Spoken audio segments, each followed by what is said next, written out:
Olá, muito bom dia. Mais uma vez, muito obrigado pela sua companhia e tenha um dia muito abençoado hoje. No programa de hoje, nós vamos mostrar os resultados da pesquisa agrícola municipal. Vamos falar também do mercado do boi gordo e você vai conhecer e o que faz uma AGTEC. E também nós vamos falar da produção de grãos lá no Mato Grosso, que é o maior produtor de grãos do Brasil. E você vai ver que as vendas externas de carne bovina no mês de agosto responderam por 52% do valor total exportado pelo Brasil de carnes. E vamos falar também sobre IATF. O programa Agronegócio já está no ar.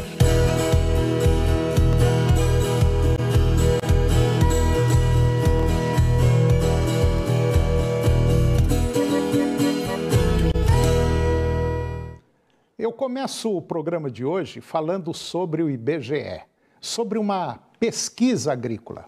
Os dados são da Pesquisa Agrícola Municipal e apontam o valor de produção das principais culturas agrícolas no Brasil. Mostrou que atingiu aí um recorde de 743 bilhões de reais no ano passado, um crescimento de 58,6% em relação ao ano anterior. A safra de grãos, por exemplo, por sua vez, ela, após 2 anos seguidos de recordes na série histórica, ela mostrou uma ligeira redução de 0,4%, totalizando 254 milhões de toneladas. E a área plantada no país, considerando todas as culturas, totalizou 86,7 milhões de hectares, uma ampliação de 3,3 milhões de hectares, ou seja, 3,9% superior na comparação com 2020. Soja, milho, cana-de-açúcar, café e algodão foram, nesta ordem, os 5 principais produtos no ranking de valor de produção. E todos eles mostrando aumento em geração de valor. Em termos de quantidade produzida, apenas a soja apresentou um crescimento, atingindo aí um novo recorde. Outros produtos com aumentos na produção foram o trigo, que bateu o recorde, e também o arroz. E agora Felipe Fabbri, zootecnista e analista da Scott Consultoria, vai comentar sobre o mercado do boi gordo. Confira. Olá pessoal, tudo bem? Felipe Fabbri, zootecnista e analista de mercado aqui da Scott Consultoria. E hoje vamos trazer as expectativas para o mercado do boi para a segunda quinzena do mês de setembro. Trabalhamos com uma primeira quinzena com preços relativamente melhores. Vimos aqui na Praça Paulista um incremento de R$ 2,00 por arroba, mas foi um incremento bem pontual, com parte dos compradores precisando se posicionar um pouco melhor, com destaque ao mercado interno, mas a grosso modo, praticamente a maior parte dos compradores bem escalados, bem posicionados, e esse tem sido o mercado desde meados de julho. O que houve é que um incremento no número de negócios a termo aconteceu nesse ano com relação ao gado de confinamento. A gente tem até um ágio bem interessante com relação a esse gado que está sendo entregue agora e foi negociado lá atrás. Nós temos relatos aí de ágio com relação a esse gado até de R$20 a R$30 do que está sendo pago no mercado spot. Então foi uma estratégia tomada pela ponta compradora e pela ponta vendedora para, um lado, garantir as suas escalas e, do outro, garantir a sua rentabilidade na atividade. Com relação ao que a gente pode esperar daqui em diante. As exportações têm ido bem, nós temos um ritmo muito bom de embarques, agosto com um recorde na nossa série histórica por um único mês, e agora para setembro um volume médio diário embarcado superior ao volume médio diário de agosto, o que nos leva a crer em um volume possivelmente superior às 200 mil toneladas embarcadas em agosto último. Então, deve ser um mês com um ritmo bem firme com relação às exportações. Por mês de setembro ainda, a demanda no mercado externo seguindo positiva. E no mercado doméstico, passada essa primeira quinzena do mês, talvez a gente veja um mercado um pouco mais travado. Nós tivemos um desempenho nessa primeira quinzena relativamente bom com relação aos estoques de carne. Vimos o mercado atacadista de carne com osso subindo nessa primeira quinzena, com incremento na demanda pelo mercado atacadista e varejista para repasse, né, com relação ao consumidor final. Então houve uma melhora na demanda nesse segmento, mas ainda assim não tem sido uma melhora tão firme a ponto de acabar mexendo com os fundamentos que a gente tem observado nesse mercado do boi gordo ao longo do mês de agosto e setembro, tá? Então os fundamentos eles seguem os mesmos. Indústrias bem escaladas até o momento, com programações em alguns casos que já chegam até o final de outubro, muito, ressaltamos aqui, em função dos contratos a termos negociados pelas grandes indústrias, com os confinadores, né, nesse período. Temos também uma expectativa positiva para a China, pelo menos para esse mês de setembro ainda. Agora aqui abrimos um parênteses que a partir de outubro talvez a gente possa ver um cenário um pouco mais conturbado. Nós já temos relatos hoje de que as comercializações com a China têm ocorrido com negócios um pouco mais truncados entre a ponta brasileira e a ponta chinesa, a China tentando aí ajustar preços para baixo com relação às compras que estão sendo realizadas agora. Então isso pode dar uma tensionada com relação às compras daqui em diante, mas o principal fator que a gente coloca na conta, olhando para outubro e novembro, é principalmente o Ano Novo Chinês, que vai ocorrer mais cedo esse ano. Então a gente pode ver talvez um ritmo comprador da China menos ávido a partir de outubro e novembro. E aí esse ritmo comprador chinês um pouco menos ávido outubro e novembro, se confirmado, teríamos que passar a olhar para o mercado doméstico para que a gente possa principalmente segurar as pontas no mercado do boi. As expectativas, de modo geral, seguem positivas com relação ao mercado exportador e ao mercado doméstico daqui até o final do ano. Com relação aos preços no mercado do boi, a gente deve seguir com preços sem muitas novidades, com preços mais lateralizados, com a ponta compradora hoje tentando dar uma forçada para baixo, principalmente nas entregas no mercado, hoje nós podemos denominar como mercado spot, né? Aqueles que forem trabalhar com o mercado para entrega futura, talvez vendo preços relativamente melhores, e isso favorecendo a comercialização entre as duas partes. Por hoje era isso, pessoal. Eu agradeço a todos e até a próxima.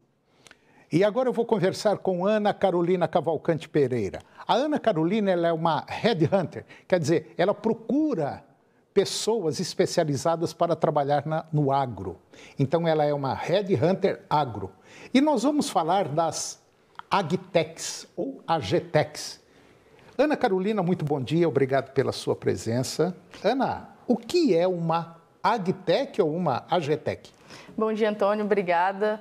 Bom, a AGTech, né, são empresas de startups, né, que trabalham a parte de inovação dentro do agronegócio. Então, nós temos desde inovação de softwares, vários sistemas, utilização de drones, tem várias coisas que acontecem hoje para levar inovação dentro da produção rural. Então, basicamente, uma Agritech ou uma AGTech é uma empresa que traz e promove isso para o produtor rural. Bom, e falando em termos de emprego, qual a importância dessas Agtechs no mercado de trabalho? Bom, Antônio, muito interessante, porque a gente percebe que tem um grande cenário, né? Principalmente no ano que a gente está vivendo e pós-pandemia, da inovação estar cada vez mais presente na produção. Então, nós fizemos, como consultoria de recursos humanos, nós fizemos um mapeamento de o que seriam os principais aspectos, né, que estão mudando no mercado de trabalho pela implantação dessas AGTechs. Então, um dos primeiros aspectos que a gente mapeou foi a migração de profissionais para o setor do agro, porque a gente percebe que está tendo uma grande demanda de empregos dentro da área, e dentro da área de inovação e dentro de outras áreas, e profissionais que atuavam em outros segmentos estão buscando vir para o agronegócio. Então, eles começam a vir, por exemplo, tem uma pesquisa que fala que em 2021, 4.500 colaboradores foram contratados por cerca de 300 AGTechs, só para você ter uma ideia. Então, é um mercado que tem bastante impacto, né? Quando a gente vai para o segundo ponto que a gente mapeou, que é o desenvolvimento de soft skill é o quê? Comportamento, basicamente. A gente percebe a necessidade do profissional do campo se adaptar às mudanças. Então, tem vários, por exemplo, maquinários, implementos que às vezes o profissional não está acostumado a utilizar, a manusear, e ele vai precisar entender um pouco mais, principalmente de tecnologia e de outros aspectos também, para ele conseguir estar por dentro e conseguir permanecer no emprego que ele está, ou talvez até crescer manuseando outros equipamentos, né? Um outro ponto importante é a busca pela mão de obra qualificada. Na nossa rotina de recrutamento e seleção, nós temos percebido que tem algumas pessoas que são chaves dentro do agro, e principalmente quando se trata de inovação e nas agtechs. Então, cada vez mais o profissional precisa se adaptar, conhecer mais tecnicamente para se tornar qualificado, e as empresas estão precisando olhar para que isso, fazer essa contratação adequada, conseguir encontrar esse profissional adequado. E por último, também a questão do recrutamento e seleção. Então, as empresas precisam começar a fazer um recrutamento e seleção estratégico, até por essa necessidade de busca de uma mão de obra qualificada. Então, eles começam a utilizar consultorias, empresas de recrutamento para auxiliar, principalmente quando se fala de cargos um pouco mais específicos. Nós, por exemplo, na Fox Agro, a gente atua bastante no recrutamento e seleção de liderança, de média e alta gestão. Então, gerentes, diretores de empresas do agronegócio, de agritechs, enfim. Em todas essas áreas a gente costuma atuar e a gente percebe o tanto que isso está aquecido. Foi até um dos motivos, Antônio, da gente entrar dentro do mercado do agro para começar a trabalhar o recrutamento dessas posições. Você que está nos acompanhando, coloque, só para você entender o seguinte, quando você entra dentro de um supermercado, entre 85% e 90% do que tem dentro de um supermercado, eu não estou falando de supermercado pequeno não, estou falando grande, enorme. Entre 80% e 85% do que tem ali dentro vem do agro. Então, precisa de gente. E nós estamos aqui no programa, tanto no programa de televisão aqui, quanto nos sites, a gente escreve muito. O setor está precisando de mão de obra. Está faltando gente capacitada para trabalhar no agro. E o agro, você aceita ou não, é quem segura o país, é quem está segurando o mundo. E principalmente agora. E a Ana é uma pessoa especializada em achar pessoas para trabalhar dentro do agro. Então, se você quiser bater um papo com a Ana, quiser procurar a Ana para ver alguma coisa, mandar seu currículo para ela, tal, tem aí os vários endereços aí, tem o site www.foxhumancapital.com.br, tem o Instagram dela, que é o Fox Human Capital BR, e tem o contato da Carolina, carolina.cavalcanti, com i, @foxhumancapital.com. É isso, né, Ana? Exatamente, Antônio. E o mercado está aquecido? Extremamente aquecido. A gente tem percebido até instituições de ensino fazendo programas, por exemplo, para desenvolvedores focados no agronegócio. Então, tem muita coisa acontecendo. Pois é, então você que está nos acompanhando aí está vendo. E aqui no nosso programa a gente sempre fala isso. Está faltando gente no mercado. Emprego está faltando. Tem demais da conta. Agora, o que falta é gente especializada. Ana, mais uma vez eu te agradeço. Muito obrigado pela sua presença. Eu acho que demos um recado muito legal aí. Tá bom? Obrigada, Antônio. Eu que agradeço. E depois do intervalo, nós vamos falar sobre a produção de grãos lá no Mato Grosso, que é o maior produtor do Brasil. E você vai ver que as vendas externas de carne bovina no mês de agosto responderam por 52% do valor total exportado pelo Brasil de carnes. E vamos falar sobre IATF. Nós voltamos já, é um minuto só.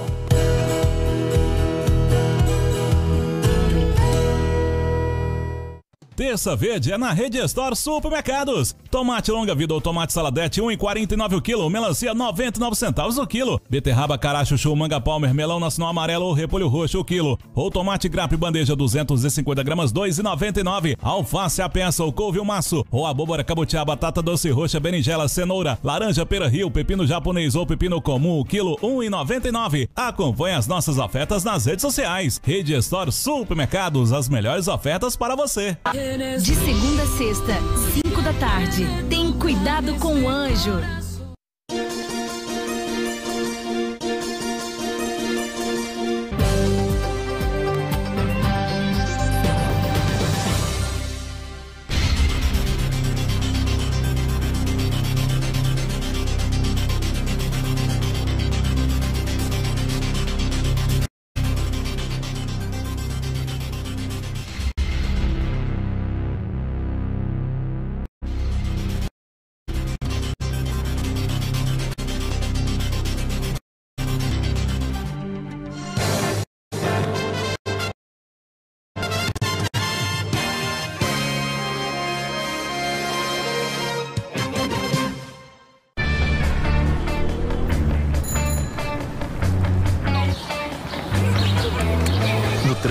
você nunca segue sozinho.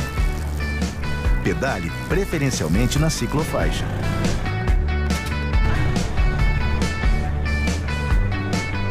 Evite atravessar fora da faixa de pedestres. E respeite a sinalização e os limites de velocidade. Juntos, salvamos vidas. Detran e Estado de Goiás.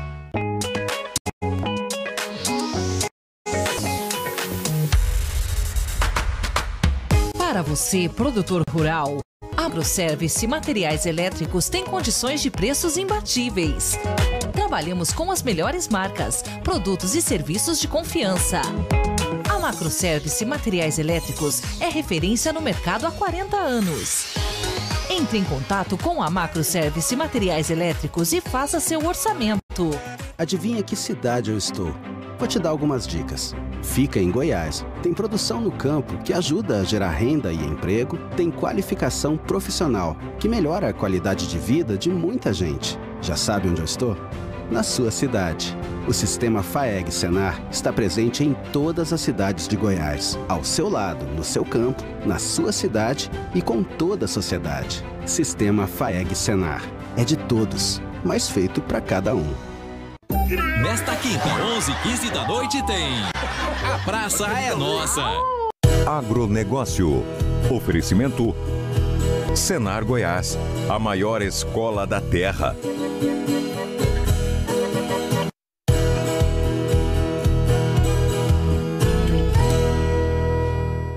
Eu estou de volta e agora nós vamos falar de produção de grãos lá no Mato Grosso, que é o maior produtor do Brasil. O IBGE aponta na pesquisa agrícola municipal que a unidade da federação com maior valor de produção foi o Mato Grosso, maior produtor de soja, milho, algodão do país.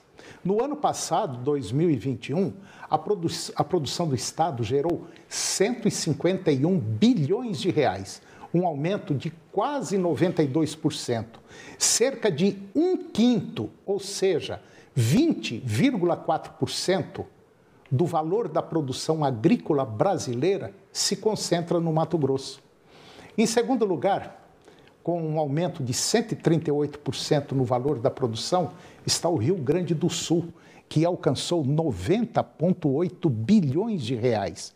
O Rio Grande do Sul mostrou uma recuperação na safra de soja após perdas em 2020 e a sua participação no valor da produção brasileira passou de 8 em 2020 para 12 em 2021.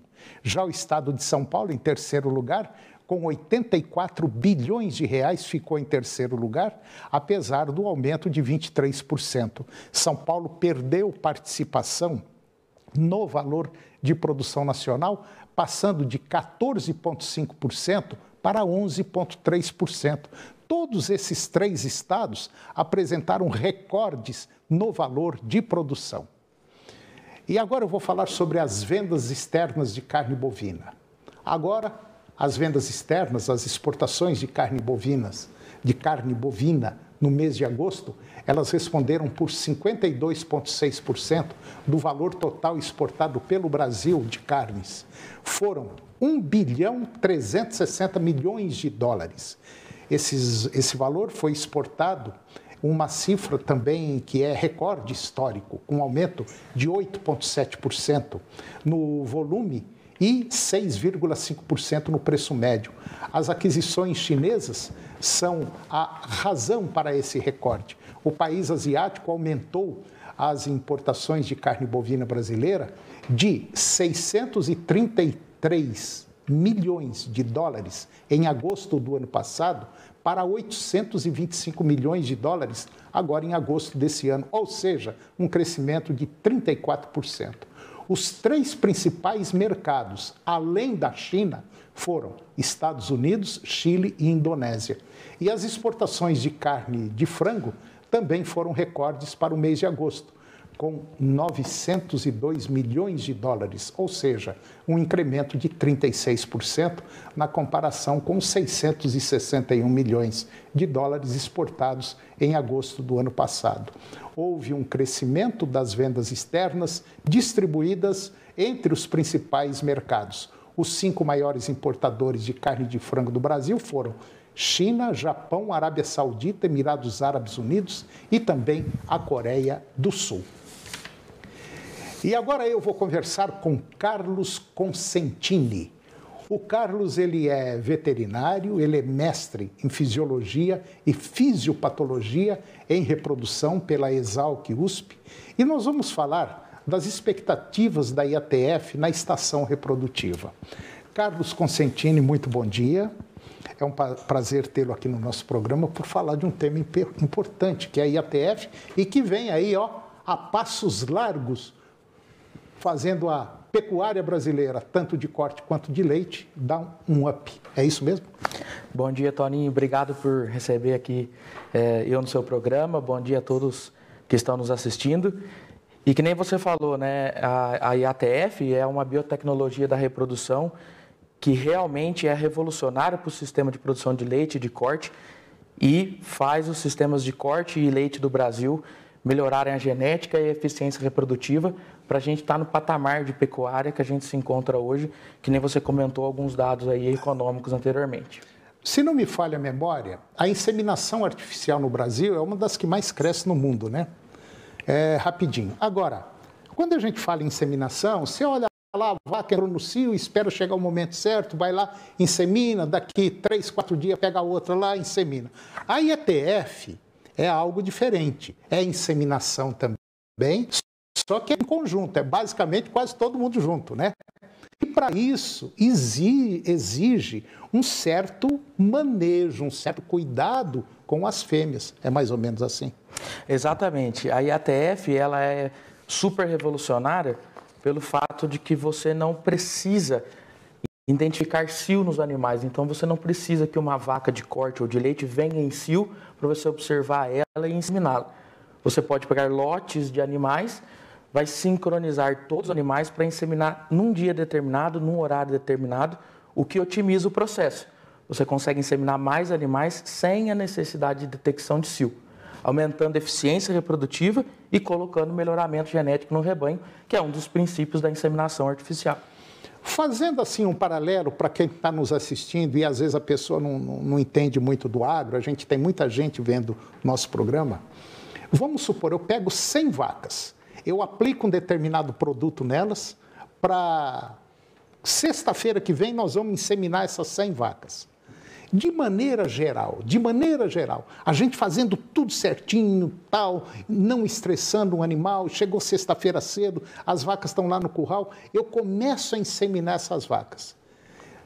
Qual seria uma média boa de 100 vacas, na primeira tacada, quantas assim que seria o ideal para pegar cria? Beleza. Hoje, os indicadores que a gente tem nos diferentes bancos de dados, obviamente, a fertilidade, a taxa de concepção, sim, ela vai variar de categoria para categoria. Sim. Mas no gado de corte, de 100 vacas que eu submeter a um protocolo de IATF, são 3 manejos, 3 manipulações com os animais, cerca de 50% a 55% delas vão emprenhar. Um pouco mais nas multíparas, um pouco menos nas novilhas, um pouco menos nas primíparas, que é uma categoria mais desafio. Mas se você trabalhar muito bem a nutrição dos animais, um manejo adequado e seguir o protocolo de IATF adequadamente, consegue índices superiores a 50% de taxa de concepção. Eu te fiz essa pergunta porque, conversando há pouco tempo com um pecuarista, ele falou assim: Antônio, eu faço IATF e meu índice está na casa de 72%. Falei, caramba! Ele falou, verdade, mas só que ali é o seguinte, as vacas são tratadas assim a pão de ló, entendeu? Quer dizer, é um índice altíssimo. Aí, aquelas vacas que não pegaram cio, que não ficaram prenhes, faz-se o toque, né, alguns dias depois, aí eles soltam o touro em cima para fazer um repasse. É esse o processo mesmo? Hoje, se a gente pegar a maioria das fazendas de corte do Brasil que já fazem uma inseminação em tempo fixo, geralmente o manejo é esse. Faz-se uma inseminação em tempo fixo e solta-se com um touro de repasse para terminar uma estação de monta, se é que a fazenda tem estação de monta, em monta natural com esse touro. No entanto, um detalhe importante que a gente tem descoberto aí nos últimos anos com as nossas pesquisas é que mesmo depois de um protocolo de IATF, as vacas não retornam a ciclar, elas voltam para uma condição ovulatória, elas voltam para o anesto. Então, muitas vezes, em condições nutricionais que prejudicam, que não favorecem a vaca voltar a ciclar, um protocolo de ATF, às vezes, não é suficiente. Ah, entendi. Tem que voltar novamente a fazer aquele... Que se chama ressincronização, que é uma estratégia também super interessante que aumenta a eficiência reprodutiva. Então, se faz um protocolo de ATF, insemina aquele lote de vacas, cerca de 30 dias depois faz-se o toque, o ultrassom, para ver a gestação. Quem não está gestante é submetido a um novo protocolo de ATF, uma segunda sincronização. Essa é uma estratégia bastante interessante que aumenta a eficiência reprodutiva, principalmente nos rebanhos de corte, com alta condição de anestro. Bom, agora, voltando para o bolso agora, parte financeira. Esse processo de ATF, assim, no geral, é um processo que compensa fazê-lo? Essa é a pergunta que o produtor quer que seja respondida, né? Se a gente olhar no ano de 2021, analisando bancos de dados desde 2002, em 2021, investir R$1 em ATF voltava R$6 para o produtor. E por que isso aumentou, esse retorno da IATF aumentou? Porque o preço do bezerro e o preço do boi aumentou durante os anos e o custo com IATF ele não foi proporcional a esse aumento. Então, se a gente olhar os dados de 2021, um procedimento de ATF já com o sêmen, com o protocolo, com o serviço, custava 0,5 arroba de boi, ou 5% do valor do bezerro. Então, é uma tecnologia que compensa. Barata, eficiente, totalmente estabelecida em termos de técnica e que dá retorno para o produtor. Bom, e para você que está nos acompanhando, para fazer IATF no seu rebanho, não é simplesmente chegar, marcar com o veterinário, dia tal nós vamos fazer. Não. Existe uma série de passos que tem que ser feito. Às vezes começa aí 6, 8 meses, às vezes até um ano antes, né? Você começa a trabalhar para falar, ano que vem eu vou fazer uma IATF naquele lote, pegar 200 vacas ou novilhas, bom, e fazer a IATF. Porque caso contrário, no supetão assim, pode ter certeza absoluta que não funciona. Eu conversei com Carlos Consentini, ele é da GlobalGen, uma das grandes empresas aqui no Brasil que trabalha nessa área de IATF, de melhoramento genético, e tem muita história boa, né? Muita história boa, né? Hoje em dia, a IATF, eu acho que dentro de mais alguns anos aí vai ser coisa, vamos dizer, banal dentro de uma propriedade rural, porque não pode estar esperando você colocar o touro, vai ter a sua função, não resta dúvida. Mas a IATF vai ser fundamental, né? Com certeza. O mercado, ele vem crescendo, né? Nos últimos 3 anos cresceu acima dos 20%, sim, o mercado da IATF e do sêmen, e nós queremos que isso aumente ainda mais. Nós queremos que mais vacas sejam inseminadas no rebanho nacional. Hoje nós inseminamos cerca de 25% do rebanho. Nossa, é muito pouco. E temos que inseminar mais. É verdade. Tanto em gado de corte quanto em gado leiteiro, ainda tem bastante para caminhar. Verdade. Se você quiser bater um papo, conversar com o Carlos Consentini, basta você ligar no telefone 16 99728 7560. 99728 7560, o DDD é 16 e ele é da GlobalGen. Carlos Consentini, mais uma vez, obrigado pela sua presença. Eu quero trazer mais vezes aqui, porque tem muita coisa boa para a gente passar, ok? Eu que agradeço o convite e agradeço todo mundo que está acompanhando a gente. Fico à disposição. Ok, obrigado. E o programa de hoje chegou ao fim. E eu termino o nosso programa com a seguinte frase. O plantio, ele é opcional. Agora, a colheita é obrigatória. Um grande abraço, muito obrigado pela sua companhia, que Deus os abençoe e até o próximo programa.